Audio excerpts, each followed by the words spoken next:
داعی حق داعی دین داعی ایمان ہے، نام ہے دارالعلوم احیاء سنت شان ہے۔ بسم اللہ الرحمن الرحیم۔ وبالوالدین احسانا، صدق اللہ العظیم۔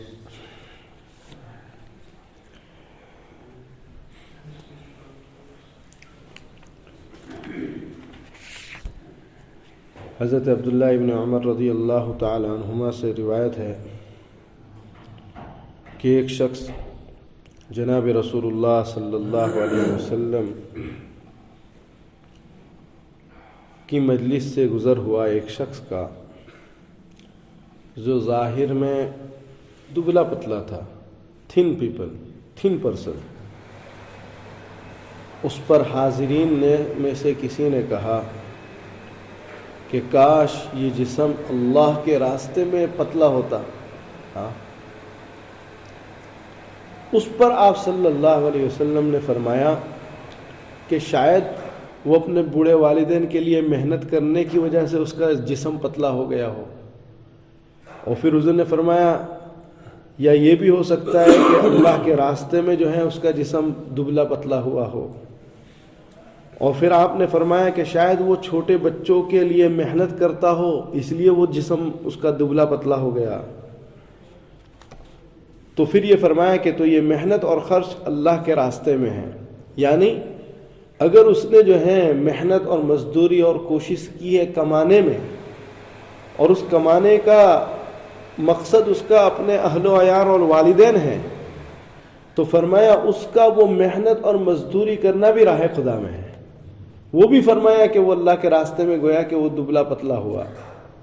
اور پھر یہ بھی فرمایا حضور صلی اللہ علیہ وسلم نے کہ شاید یہ جو ہے اللہ کے راستے میں دبلا پتلا ہوا ہو، یعنی اپنے اہل و عیال کے خرچے اور نفقے کو پورا کرنے کے لیے یہ محنت کرتا ہے، کوشش کرتا ہے، حلال رزق کی تلاش میں جو ہے اپنے آپ کو گھماتا ہے، پھراتا ہے، محنت کرتا ہے، اس وجہ سے یہ دبلا پتلا ہوا ہو۔ تو حضور نے فرمایا کہ یہ سب چیزیں جو ہیں وہ اللہ کے راستے کی وجہ سے ہیں۔ اور پھر حضور صلی اللہ علیہ وسلم نے یہ بھی فرمایا کہ شاید وہ اپنی جان کے لیے محنت کرتا ہو، اس کے اوپر قرضہ ہو، اس کے اوپر بہت زیادہ ڈیوٹی ہو، بہت زیادہ جو ہے پریشانی ہو، تو اس پریشانی اور اس قرضے کو دور کرنے کے لیے وہ محنت کرتا ہو، اور یا پھر جو ہے کہ بھئی اس قرضہ جو ہے وہ ادا کر دے، یا اپنی جان کے لیے کہ بھئی مجھے کسی کا محتاج بننا نہ پڑے، اس لیے میں کماتا ہوں، اس لیے میں محنت کرتا ہوں، اس لیے میں کوشش کرتا ہوں تاکہ میں کسی کا محتاج نہ رہوں، حضور صلی اللہ علیہ وسلم نے فرمایا تو پھر یہ ساری چیزیں جو ہیں فرمایا یہ اللہ کے راستے کی ہے، یہ ساری چیزیں جو ہیں فی سبیل اللہ میں شمار ہوتی ہے۔ اندازہ لگائیں کہ فی سبیل اللہ کا مقصد اور مطلب جو ہے، اور مقصد صرف یہ نہیں ہے کہ بھئی جو ہے اللہ ہی کے راستے میں یعنی جہاد میں آدمی خرچ کرے۔ فرمایا فی سبیل اللہ کا مطلب اور معانی جو ہے بہت وسیع ہے، بہت وسیع ہے۔ انسان اپنی جان اپنی ذات کے لیے اس لیے کماتا ہے تاکہ میں کسی کا محتاج نہ بنوں، کوئی مجھ پر احسان نہ کرے، میں جو ہے خود کفیل بن جاؤں۔ فرمایا یہ بھی فی سبیل اللہ ہے، نمبر 1۔ نمبر 2، شادی ہو گئی ہے، بیوی ہے، فرمایا اب بیوی بھی کبھی ذمہ داری اس کے اوپر ہے، اب وہ جو ہے کہ بھئی میں میری بیوی جو ہے یہ میری ذمہ داری ہے، تو لہذا جو ہے ہم کسی کے جو ہے طفیل اور کسی کے محتاج نہ بنے، اس لیے جو ہے وہ محنت مزدوری کرتا ہے، اور بیوی کی وجہ سے بھی کرتا ہے کہ بھئی یہ اس کی ذمہ داری میرے اوپر ہے، تو فرمایا یہ بھی فی سبیل اللہ میں ہے۔ اس کے بعد آگے نمبر آتا ہے عیال کا، یعنی بچے ہو گئے، 1 بچہ 2 بچہ 3 بچہ، فرمایا اب جو ہے وہ اپنے بچوں کے لیے بھی محنت کرتا ہے، مزدوری کرتا ہے، کوشش کرتا ہے، تو فرمایا یہ سب فی سبیل اللہ ہے۔ اور پھر اس میں جو ہے اپنے والدین بھی حیات ہے، بوڑھے والدین بھی حیات ہے، فرمایا ان کو بھی کھلانا، ان کو بھی پلانا، ان کی بھی جو ہے ضروریات کو پوری کرنا، یہ اس کا مقصد ہے۔ تو فرمایا یہ سب فی سبیل اللہ میں آتا ہے. ہاں قربان جائے جناب رسول اللہ صلی اللہ علیہ وسلم کی برکت سے کہ بیوی سے فائدہ ہم زیادہ اٹھاتے ہیں, بچوں سے فائدہ ہم زیادہ اٹھاتے ہیں. ہاں چھوٹے بچے ہوتے ہیں, کون کھیلتا ہے ان سے؟ ہاں ظاہری بات ہے ماں باپ ہی کھیلتے ہیں. ہاں فرمایا والدین سے فائدہ ہم نے اٹھایا کہ بھئی والدین نے ہمیں اتنے سال جو ہے بچپن میں پالا پوسا اور بڑا کیا. تو یہ سب چیزیں جن سے ہم نے فائدہ اٹھایا ہے, شریعت محمدی صلی اللہ علیہ وسلم میں یہ ہے کہ اگر ہم ان کے لیے کماتے ہیں اور محنت اور مزدوری کرتے ہیں اور کوشش کرتے ہیں, یہاں تک کہ اپنی ذات کے لیے بھی اگر کوئی آدمی کماتا ہے, تو حضور نے فرمایا کہ یہ سب فی سبیل اللہ میں ہے, یہ سب فی سبیل اللہ میں. کتنا پیارا جو ہے ہمارا دین ہے کہ بھئی فائدہ بھی ان لوگوں سے ہم زیادہ اٹھاتے ہیں, اور پھر اگر ہم خرچ بھی کرتے ہیں تو اس کا بھی ہمیں فائدہ ہوتا ہے. ہاں اس کا بھی ہمیں فائدہ ہوتا ہے. تو یوں سمجھو کہ دونوں طرف ہمارا جو ہے, ہاں یوں کہتے ہیں کہ دونوں طرف ہماری جو ہے مزے ہی مزے ہیں, کہ ایک طرف جو ہے ہم ان سے فائدہ بھی اٹھاتے ہیں, اور دوسری طرف اگر ہم ان پر کچھ خرچ کرتے ہیں تو اس کا ثواب بھی ہمیں ملتا ہے, اور یہ فی سبیل اللہ کے اندر شمار ہوتا ہے. معلوم یہ ہوا کہ اپنے والدین کے لیے, اپنی ذات کے لیے سب سے پہلے خرچ کرنا, فرمایا یہ بھی جو ہے, اور اس کے لیے اپنے آپ کو کوئی کسی کا محتاج نہ بنے, یا اپنے اوپر قرضہ ہے اور اس قرضے کی وجہ سے آدمی زیادہ محنت اور کوشش کرتا ہے, فرمایا یہ سب فی سبیل اللہ میں آتا ہے. نمبر 2, اپنے اہل و عیال, یہ سب سے پہلی ذمہ داری ہے کہ انسان جب بھی جو بھی کماتا ہے تو بھئی اگر اہل و عیال ہے تو وہ اس کی ذمہ داری ہے, تو اہل و عیال کے اوپر خرچ کرنا, فرمایا یہ بھی فی سبیل اللہ, اس کے لیے محنت کرنا یہ بھی فی سبیل اللہ. اور تیسری بات حضور نے یہ فرمایا کہ بھئی اگر والدین کے اوپر خرچ کرتا ہے اور والدین کے اوپر جو ہے ان کے لیے نفقہ, ان کے لیے نان کا جو ہے کوشش کرتا ہے, اور اس کے لیے جو ہے فرمایا دبلا پتلا ہوتا ہے, اپنی جان کھپاتا ہے, تو یہ سب جو ہے فی سبیل اللہ ہے, اور یہ جو سب جو ہے صدقے کے اندر لکھا جاتا ہے. اسی لیے مورق عجلی فرماتے ہیں کتاب البر کے اندر کہ آپ صلی اللہ علیہ وسلم نے فرمایا کہ تم جانتے ہو اللہ کے راستے میں بہترین خرچ کون سا ہے؟ لوگوں نے کہا کہ اللہ اور اس کا رسول ہی جانتا ہے. پھر فرمایا حضور صلی اللہ علیہ وسلم نے فرمایا والدین پر خرچ کرنا یہ جو ہے بہترین اس کے لیے صدقہ ہے, بہترین خرچہ ہے. ہاں کہ جو اپنے والدین کے اوپر خرچ کرتا ہے, جو اپنے والدین پر خرچ کرتا ہے. لیکن اللہ معاف فرمائے, ہماری حالت کچھ ایسی ہے کہ بیوی کے آ جانے کے بعد ہم جو ہے ماں باپ کو زیادہ ترجیح نہیں دیتے ہیں, ماں باپ کو زیادہ پوچھتے نہیں ہیں. ہاں ساری چیزیں بیوی کو پوچھ کر سب کچھ آدمی کرتا ہے. ہاں ماں باپ, اور بہت سی دفعہ اللہ معاف فرمائے عورتوں کی بھی یہ کمزوری ہے. ہاں کہ عورتیں جو ہے کہتی ہیں بس مجھے پوچھنا ہے, تمہاری اپنی ماں کو نہیں پوچھنا ہے. ہاں بھئی اگر وہ اپنے ماں باپ کو پوچھ رہا ہے مرد تو اس میں کوئی حرج نہیں ہے, بلکہ بیوی کو خوش ہونا چاہیے کہ بھئی ان بوڑھے ماں باپ کی وجہ سے اللہ رب العزت جو ہے نفقے کے اندر, خرچے کے اندر اضافہ فرماتا ہے. بوڑھے ماں باپ کی وجہ سے جو ہے اللہ تعالیٰ میرے شوہر کی عمر میں برکت دیتا ہے. میرے شوہر کو جو برکت مل رہی ہے وہ اپنے والدین کی خدمت کرنے کی وجہ سے مل رہی ہے. لہذا جو ہے عقل مند اور جو ہے سمجھدار بیوی کبھی بھی جو ہے اس بات سے ناراض نہیں ہوتی ہے کہ بھئی جو ہے تو اپنا سب چیز اپنے ماں باپ کو پوچھتا ہے, ہاں مجھے کچھ پوچھتا نہیں ہے. فرمایا پوچھنا چاہیے اسے, لیکن جو ہے اگر نہ پوچھے کوئی آدمی تو اس سے ناراض ہونے کی ضرورت نہیں ہے. بیوی کو تو خوش ہونا چاہیے کہ بھئی چلو اس کے ذریعے میرا شوہر جس میں خوش ہوتا ہے میں اس میں خوش ہوں. ہاں آدمی کو تو یہ طبیعت ہونی چاہیے کہ بھئی میرا شوہر جس میں خوش میں اس میں خوش. ہاں تو فرمایا کہ اللہ کے نبی علیہ الصلوۃ والسلام نے ایک روایت میں حضرت ابو ہریرہ رضی اللہ تعالیٰ عنہ سے روایت ہے کہ آپ صلی اللہ علیہ وسلم نے فرمایا لوگوں کی عورتوں سے پاکیزہ رہو. فرمایا تمہاری عورتیں پاکیزہ رہے گی. اگر تم لوگوں کی عورتوں سے پاکیزہ رکھو گے اپنے آپ کو تو اللہ تعالیٰ تمہاری عورت کو دوسروں سے پاکیزہ رکھے گا. ہاں یہ حدیث میں اللہ کے نبی علیہ الصلوۃ والسلام نے فرمایا. معلوم یہ ہوا کہ بھئی ہمیں چاہیے کہ ہر انسان کو چاہیے, ہر بالغ مرد کو چاہیے کہ وہ اپنی نگاہ کو نیچی رکھے. ہاں خیانت کے ساتھ کسی کو بھی نہ دیکھے. ہاں فرمایا کہ جو ہے آدمی جو ہے شہوت کے ساتھ کسی بھی عورت کو نہ دیکھے. ہاں فرمایا عورت سے آدمی اپنے آپ کو نیچی نگاہ رکھے. ہاں اللہ تعالیٰ کا حکم بھی یہی ہے. ہاں وَقُلْ لِلْمُؤْمِنِينَ يَغُضُّوا مِنْ أَبْصَارِهِمْ وَيَحْفَظُوا فُرُوجَهُمْ وَقُلْ لِلْمُؤْمِنَاتِ يَغْضُضْنَ مِنْ أَبْصَارِهِنَّ. تو یہاں پر فرمایا کہ جو مرد اپنی آنکھوں کو پاکیزہ رکھتا ہے دوسروں کی عورتوں سے، اللہ رب العزت اس کی عورتوں کو بھی جو ہے دوسروں کی مردوں سے پاکیزہ رکھیں گے. ہاں، اور پھر جو اپنے والدین کی خدمت اور اطاعت کرتا ہے تو فرمایا کہ اس کی اولاد بھی اس کی اطاعت اور اس کی جو ہے فرمانبرداری کریں گے. ہاں، اگر ہم یہ چاہتے ہیں کہ ہماری اولاد ہماری بات مانے، ہماری اطاعت اور فرمانبرداری کرے، تو پھر ہمیں چاہیے کہ ہم اپنے والدین کی اطاعت کریں، ہم اپنے والدین کی اطاعت کریں. اور فرمایا اللہ کے نبی علیہ الصلوۃ والسلام نے کہ اگر تمہارا بھائی، تمہاری بہن کوئی آ جائے تمہارے پاس اور معذرت چاہے، عذر چاہے کہ بھئی مجھے معاف کر دو، مجھ سے غلطی ہو گئی، تو حضور نے فرمایا کہ کہا وہ حق پر ہو یا باطل پر ہو، فرمایا اگر تم ایسا نہ کرو گے، یعنی اس کی عذر کو قبول نہیں کرو گے، تو فرمایا کہ پھر تم میرے حوض کوثر پر حاضر نہ ہونا، پھر تم یہ امید نہ رکھنا کہ حوض کوثر پر جو ہے میں تمہیں پانی پلاؤں گا.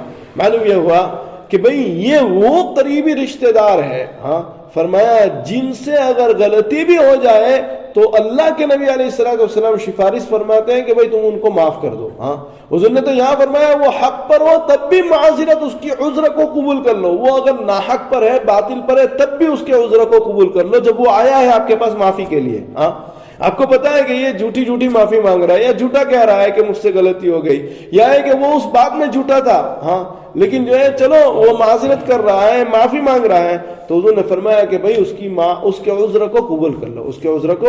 اور دیکھو اس کے عذر کو قبول کرنا یہ کس کی طرف سے ہمیں وصیت اور نصیحت ہے؟ رسول اللہ صلی اللہ علیہ وسلم کی طرف سے. لہذا اگر ہم نے اس کے عذر کو قبول کر لیا تو انشاءاللہ ثم انشاءاللہ دنیا میں بھی اللہ تعالیٰ جو ہے خیر فرمائے گا اور آخرت میں بھی خیر ہوگی. اگر دنیا میں چلو کچھ نقصان بھی پہنچ جائے گا تو اللہ کے نبی علیہ السلام چونکہ ہم نے اللہ اور اس کے رسول کے لیے معاف کیا ہے تو ہمیں اللہ اور اس کا رسول قیامت کے دن اس کا بدلہ دے گا. معلوم یہ ہو کہ دنیا میں جو جس کے لیے کرتا ہے نا، فرمایا اس کو بدلہ اسی کے لیے ملتا ہے، اسی کی طرف سے ملتا ہے. اگر ہم نے دنیا میں اللہ اور اس کے رسول کے لیے معاف کیا ہے تو انشاءاللہ قیامت کے دن جو ہے اللہ اور اس کا رسول ہمیں اس کا بدلہ عطا فرمائیں گے. معلوم یہ ہوا ان تمام باتوں سے اس بات کی طرف جو ہے یہ بات کا پتہ چلا کہ بھئی انسان کو صحابہ میں معلوم یہ ہوا کہ ایک صحابہ کے اندر جو ہے ایک صحابہ کی طبیعت ایسی تھی کہ بھئی اگر دبلا پتلا ہونا ہے تو دین کے لیے ہونا ہے. ہاں، محنت اور کوشش اور جدوجہد کرنا ہے تو وہ دین کے لیے کرنا ہے. اس لیے حضور کی مجلس میں وہ دبلے پتلے صحابی آئے تو کسی نے کیا کہا کہ کاش یہ دبلا پتلا اللہ کے دین کے لیے ہوتا. ہاں، کاش یہ دبلا پتلا اللہ کے دین کے لیے ہوتا. دوسری طرف حضور صلی اللہ علیہ وسلم نے اپنے بھائی کی جو ہے عذر چاہی اور اپنے بھائی کی طرف سے جو ہے بات بتائی. معلوم یہ ہوا کہ کسی سے بدگمانی بھی نہیں کرنا ہے بلکہ حسن ظن رکھنا ہے. اللہ کے نبی علیہ الصلوۃ والسلام نے صحابہ کو یہ بھی سکھایا کہ بھئی اچھا ہے آپ کی یہ اچھی بات ہے کہ بھئی ہاں اگر وہ آدمی جو ہے دین کے لیے محنت کرتا ہو، دین کے لیے دبلا پتلا ہونا یہ ایک اچھی بات ہے. ہاں، لیکن حضور نے فرمایا کہ تم اچھا ہی سوچو کہ ہو سکتا ہے کہ وہ جو ہے اپنے والدین کے لیے جو ہے محنت مزدوری کرتا ہو اور اس لیے دبلا پتلا ہوا ہو. وہ ہو سکتا ہے کہ وہ اپنے کسی اہل و عیال کی خرچے کے لیے جو ہے محنت مزدوری کرتا ہو اور اس میں دبلا پتلا ہوا ہو، اور شاید جو ہے وہ اپنے ذات پر قرضہ آ گیا اس کے لیے محنت مزدوری کرتا ہے اس لیے دبلا پتلا ہوا ہو. اور یاد رکھو اے میرے صحابہ، یہ ساری چیزیں فی سبیل اللہ میں ہیں، یہ ساری چیزیں فی سبیل اللہ میں ہیں. تو ایک طرف تو اللہ کے نبی علیہ الصلوۃ والسلام نے ہمیں یہ تعلیم دی ہے کہ ہم ہمیشہ ہر ایک سے حسن ظن رکھیں، ہر ایک سے حسن ظن رکھیں اور یہ سمجھے کہ بھئی ہر بندہ جو ہے کیا پتا مجھ سے زیادہ اللہ کا قریب ہو، مجھ سے زیادہ اللہ سے قریب ہو. اس لیے کبھی بھی کسی بندے کو حقیر نہیں جاننا ہے، کبھی بھی کسی بندے کو حقیر نہیں جاننا ہے. بلکہ اگر کوئی بندہ آپ کو بہت محنت اور مزدوری، آج کل ایک اور بات ہے کہ اگر کوئی بندہ محنت اور مزدوری کرتا ہے تو لوگ اس کو جو ہے مذاق بناتے ہیں کہ یار یہ دیکھو کتنے گھنٹے کام کرتا ہے.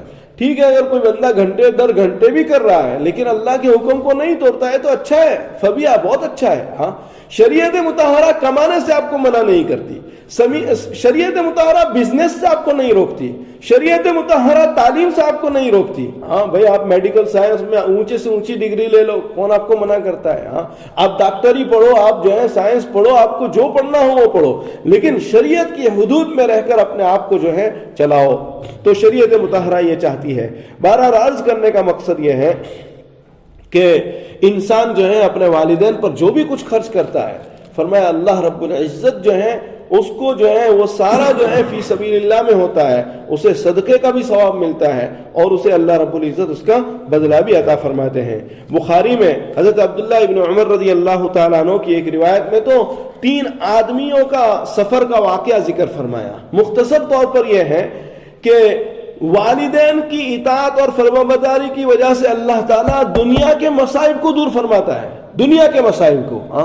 اب وہ مصائب حدیث میں حضرت امام بخاری رحمۃ اللہ علیہ نے واقعہ نقل فرمایا 3 آدمیوں کا۔ ان میں سے جو ہے وہ 3 آدمی چلے تھے، راستے میں کسی جگہ جنگلوں بیابان میں بہت زیادہ سخت آندھی چلی، تیز بارش چلی، تو وہ اپنے آپ کو بچانے کے لیے پہاڑ کی کوہ میں چلے گئے۔ تو اب یہ ہوا کہ جہاں وہ پہاڑ کی کوہ میں اور پہاڑ کے اندر گئے ہوئے تھے، اوپر سے ایک پتھر لڑکا بہت بھاری اور اس نے پہاڑ کے اس دہانے کو منہ کو بند کر دیا۔ تو اب وہ تینوں کے تینوں اندر پھنس گئے۔ اب تو کیا ہے، زندہ زندہ جو ہے ان کو مرنا ہے، اس لیے کہ باہر نکل نہیں سکتے، اور پہاڑ پہ جو پتھر جو ان کے منہ کے اوپر تھا، جو ان کے دروازے کے اوپر تھا، وہ اتنا بڑا تھا کہ یہ 3 آدمی مل کر اس کو نہیں ہٹا سکتے تھے، 3 آدمی مل کر اس کو نہیں ہٹا سکتے تھے۔ تو حدیث میں فرمایا کہ ان تینوں نے اپنے نیک اعمال کے ذریعے دعا کی۔ اس میں ایک وہ شخص تھا جو اپنے والدین کی خدمت اور اطاعت کیا کرتا تھا، ان کی جو ہے ان کو خدمت، اس نے دعا کی اور اس نے دعا میں یہ کہا کہ اللہ تو جانتا ہے کہ میرے چھوٹے چھوٹے بچے بھی ہیں، اور میں پورا دن جو ہے بکریوں کو چراتا ہوں، شام میں جب بکریوں کو گھر لے کر جاتا ہوں تو سب سے پہلے دودھ نکالتا ہوں ان بکریوں کا، اور سب سے پہلے میں اپنی والدہ کے پاس جو ہے گلاس لے کر کھڑا رہتا ہوں ان کو دودھ پلانے کے لیے، ان کی خدمت کے لیے۔ جب تک وہ نہیں پی لیتی وہاں تک میں اپنے بچوں کو نہیں پلاتا، وہاں تک میں اپنے بچوں کو نہیں پلاتا۔